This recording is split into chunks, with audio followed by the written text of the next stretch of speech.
अहो ताई, एक काम करान का नाही तुम्ही? या ना, पहिले बसा, मग सांगा काय काम आहे ते. अहो ताई, माझ्याजवळ 1 एकर वावर आहे. मला ते इकाचं होतं. गिराईक आहे काय तुमच्याजवळ? बाई माझं गिऱ्हाईक कुठलं बाई? बाई 5 लाखाचं वावर आहे माझे 1 एकर. तुम्ही ठेवत असाल तर मी तुम्हाला 2 लाखाचंच देतो.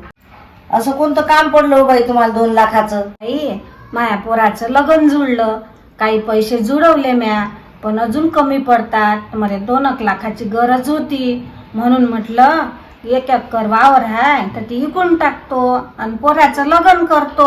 मला वेळेवर कोणचं गिऱ्हाईक सापडेल बाई? बाई माझ्या पोराचं लग्न आलं आता, असे विचार पडला हो बाई. तुम्हाला एक उपाय सुचू का मी?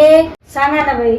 आपण असं करू, काही आपण वर्गणी करू, 1 लाखाची मदत मी करीन, पण वावर काही तुम्ही विकू नका. बरं बाई, फार उपकार होतील तुमचे, येतो मी. कशाला आल्या होत्या त्या काकू? मी उभी होती दारात ऐकत होती. त्याच्या पोराचं लग्न जुळलं आणि त्याच्याकडे पैसे कमी पडत होते, म्हणून ते माझ्याकडे आले होत्या मदतीसाठी. हो का? तुम्ही खूप चांगलं केलं. पैच्या मजबुरीचा फायदा नाही घेतला, नाही तर कोण 5 लाखाचं वावर 2 लाखाला घेऊनही घेतलं असतं. काय करता बाई, कोणाचं घेऊन शाण्या कष्टाचं मेहनतीचं पुरते, आपल्याला फुकटाचं पुरत नसते.